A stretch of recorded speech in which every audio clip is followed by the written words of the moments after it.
Me quedé en aquella fría sala del tribunal observando la sonrisa burlona de mi marido mientras su abogado le presentaba el ultimátum: elegir la mansión y la riqueza o llevarme a nuestro hijo Michael. Todos esperaban que me derrumbara bajo presión, pero lo miré fijamente a los ojos y elegí a mi hijo sin pensarlo dos veces. Nos marchamos sin nada más que el uno al otro y reconstruimos nuestras vidas desde cero en un apartamento diminuto. Mi exmarido se casó con su secretaria a los pocos meses y dio fiestas lujosas en lo que solía ser nuestra casa. Pasaron 7 años y trabajé en 3 empleos mientras Michael se convertía en un joven brillante. Entonces, una mañana de otoño, un abogado llamó a mi puerta con documentos que me helaron la sangre. Mi ex-suegra le había dejado todo a Michael en su testamento, pero había algo más. Una memoria USB con grabaciones de seguridad de la noche anterior a nuestro divorcio. Lo que vi en aquella pantalla cambió todo lo que quería saber sobre ese día y, de repente, la sonrisa segura de mi exmarido cobró un sentido aterrador. Mi nombre es Sarah Chen y el día que entré a mi propia habitación para encontrar a mi esposo David enredado en sábanas de seda con su asistente Rebecca, fue el día en que mi vida perfecta se hizo añicos en 1000 pedazos. Llevábamos 8 años casados y creía que lo teníamos todo. Una hermosa casa en los suburbios, un negocio próspero que construimos juntos y nuestro precioso hijo Michael de 6 años que tenía los ojos de su padre y mi corazón testarudo. Trabajaba como consultora financiera mientras David dirigía nuestra empresa de bienes raíces, o eso creía. Esa tarde llegué temprano a casa, después de una reunión cancelada, y oí risas que venían del piso de arriba. El tipo de risa íntima que me revolvía el estómago. Abrí la puerta y el tiempo pareció congelarse. Rebecca buscó su ropa, mientras David me miraba con esta extraña mezcla de culpa y alivio como si hubiera estado esperando este momento. Lo que no sabía entonces era que esta traición era solo la superficie de algo mucho más oscuro. Me quedé paralizada en la puerta, viendo cómo mi matrimonio se desmoronaba ante mis ojos, mientras David se levantaba lentamente de la cama, sin una pizca de vergüenza. Rebecca cogió sus cosas y pasó corriendo junto a mí, susurrando una disculpa patética que no significaba absolutamente nada. Esperaba que David pidiera perdón o al menos intentara explicarse, pero en lugar de eso, se dirigió a su armario y empezó a vestirse como si fuera un martes cualquiera. Cuando por fin habló, su voz era fría y calculadora, de una forma que nunca antes le había oído. Me dijo que quería el divorcio y que ya había hablado con su abogado. Sentía las piernas débiles y me agarré al marco de la puerta para estabilizarme, preguntándole cuánto tiempo llevaba así. Se rió y dijo que ya no importaba porque ya no fingía. Ya no fingía. Esas palabras resonaron en mi cabeza mientras me daba cuenta de que todo nuestro matrimonio podría haber sido una mentira. Pensé en Michael durmiendo plácidamente en su habitación al final del pasillo, completamente inconsciente de que su mundo estaba a punto de derrumbarse. Esa noche no pude dormir y recorrí la oficina de David buscando respuestas a preguntas que ni siquiera sabía que tenía. Escondido en un cajón cerrado con llave, encontré extractos bancarios que mostraban transferencias de enormes cantidades de dinero a cuentas que nunca había visto. También había correos electrónicos entre David y su socio, James, en los que hablaban de algo sobre transacciones inmobiliarias que parecía sospechoso. Tomé fotos de todo con manos temblorosas, sabiendo que necesitaría pruebas para lo que fuera que viniera. A la mañana siguiente, David me entregó los papeles del divorcio y sus exigencias fueron impactantes. Quería la custodia total de Michael, alegando que yo no era una buena madre debido a mi horario de trabajo. Quería quedarse con la casa, el negocio y casi todos nuestros bienes. Su abogado me presentó como una esposa negligente que se preocupaba más por su carrera que por su familia. Contraté al mejor abogado que pude pagar y me preparé para la batalla de mi vida. Durante nuestra primera sesión de mediación, el abogado de David presentó su oferta. Podía quedarme con la casa y un acuerdo económico considerable,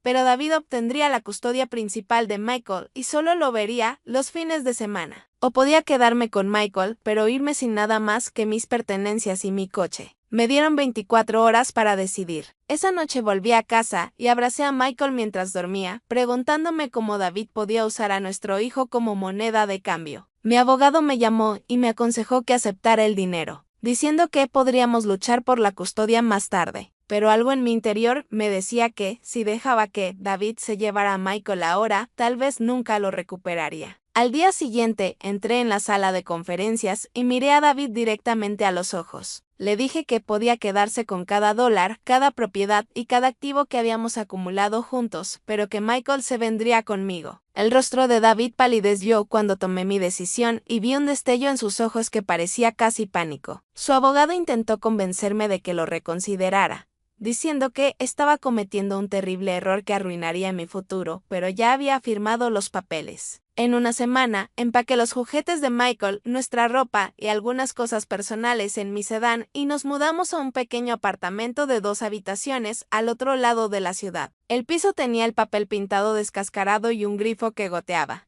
pero era nuestro y eso era todo lo que importaba. Michael me preguntaba todos los días por qué nos habíamos ido de la casa grande y dónde estaba papá, y cada pregunta era como un puñal en el pecho. Le explicaba de la forma más sencilla posible que mamá y papá debían vivir separados, pero que ambos lo queríamos mucho. Parecía aceptarlo con la resiliencia que solo los niños poseen, pero noté que dejó de sonreír tanto. Acepté más clientes y empecé a trabajar desde casa para poder estar presente cuando Michael se bajara del autobús escolar. Andábamos muy justos de dinero y había noches que me saltaba la cena para que él tuviera suficiente para comer. Mientras tanto, David se mudó con Rebecca a nuestra antigua casa y publicaron fotos en redes sociales de su vida perfecta juntos, organizando fiestas y tomándose vacaciones caras. Mis antiguos amigos dejaron de llamarme y me di cuenta de que la mayoría se habían puesto del lado de David porque tenía el dinero y el estatus. 3 meses después de formalizarse el divorcio, recibí una llamada del colegio de Michael diciendo que se había peleado con otro chico. Cuando llegué, el director me dijo que Michael había golpeado a un compañero que dijo que su madre era pobre y que su padre no lo quería. Sostuve a mi hijo mientras lloraba en mis brazos y le prometí que todo estaría bien, aunque no estaba segura de creérmelo. Esa noche, mientras Michael hacía los deberes, recibí un correo electrónico extraño de una dirección desconocida. El asunto decía: mereces saber la verdad sobre tu exmarido, y pasé el cursor por encima del botón de borrar pensando que era spam o alguna broma pesada. Pero la curiosidad me venció y lo abrí. Dentro había una sola frase que me indicaba que revisara los registros públicos de las transacciones de la empresa de David de hacía 2 años, junto con un número de caso específico. Pasé las siguientes 4 horas revisando los registros del condado y lo que encontré me hizo temblar las manos. David había estado vendiendo propiedades de nuestra empresa en secreto y canalizando el dinero a cuentas en el extranjero. Había estado planeando su estrategia de salida mucho antes de que lo pillara con Rebecca, y la aventura era solo su forma de forzar un divorcio rápido antes de que pudiera descubrir su malversación. Pero había algo aún más inquietante en esos registros. Varias propiedades habían sido vendidas a empresas fantasma, propiedad nada menos que del juez Morrison, quien había supervisado nuestro divorcio. Mi mente daba vueltas al darme cuenta de que todo el divorcio había sido amañado desde el principio. Me quedé mirando la pantalla del ordenador hasta las 3 de la mañana, conectando cabos que pintaban un panorama de corrupción y traición mucho más allá de lo que había imaginado. David no solo me había engañado con Rebecca,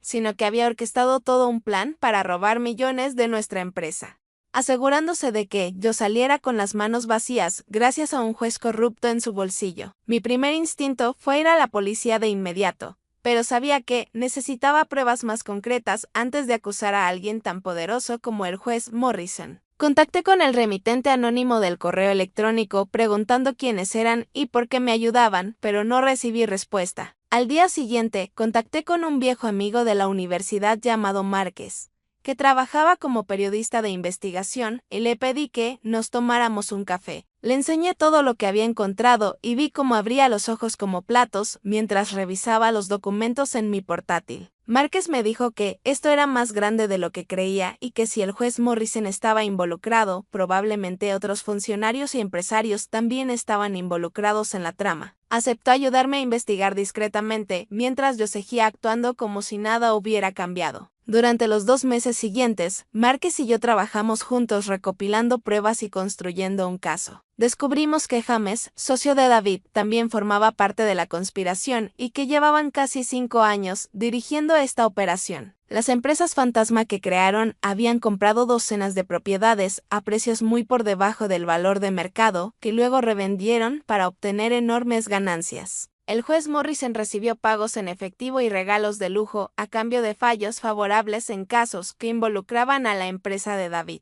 encontramos correos electrónicos, transferencias bancarias, fotografías y llamadas telefónicas grabadas que lo documentaban todo. Pero cuanto más indagábamos, más peligroso se volvía la situación. Una noche, alguien irrumpió en mi apartamento mientras Michael y yo dormíamos y destrozó todo buscando algo. No se llevaron el televisor ni ningún objeto de valor, solo revolvieron mis archivos y material de oficina, dejando claro que me estaban vigilando. Presenté una denuncia policial, pero el agente que respondió parecía desinteresado y me dijo que probablemente se trataba de un robo casual. A la semana siguiente, pincharon las llantas de mi auto en el estacionamiento del supermercado y empecé a notar que la misma camioneta negra me seguía hasta la escuela de Michael. Estaba aterrorizado, pero no podía detenerme porque sabía que si me acobardaba, David se saldría con la suya y probablemente destruiría más vidas en el proceso. Marque sugirió que lleváramos las pruebas al FBI en lugar de a las autoridades locales,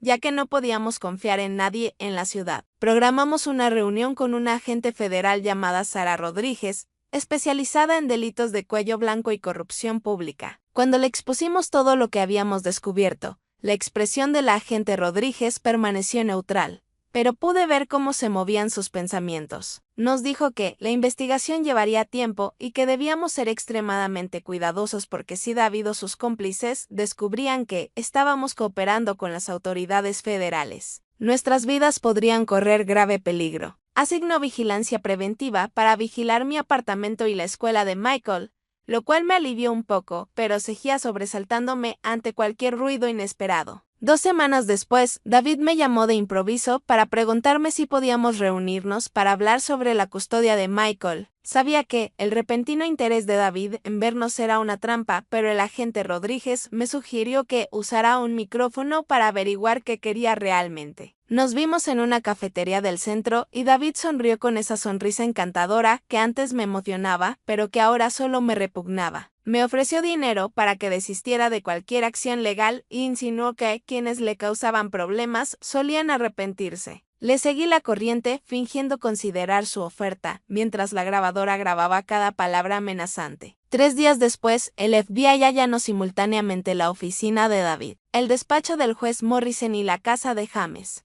Los arrestos fueron noticia nacional y las pruebas que aportamos dieron lugar a acusaciones de fraude, soborno, blanqueo de capitales e intimidación de testigos. Los bienes de David fueron congelados y Rebecca lo abandonó en cuanto desapareció su dinero. El juicio duró 6 meses y testifiqué sobre todo viendo cómo el imperio de David se desmoronaba día a día. Fue condenado a 15 años de prisión federal, mientras que el juez Morrison a 12. Usé el dinero de la restitución para fundar mi propia consultora y crear un fondo universitario para Michael. 7 años después, mi hijo y yo vivimos en una hermosa casa que compramos juntos, y él les dice a todos que su madre es su heroína. A veces, el precio de elegir el amor por encima del dinero es alto, pero ver a Michael convertirse en un joven amable y honesto hace que cada esfuerzo valga la pena.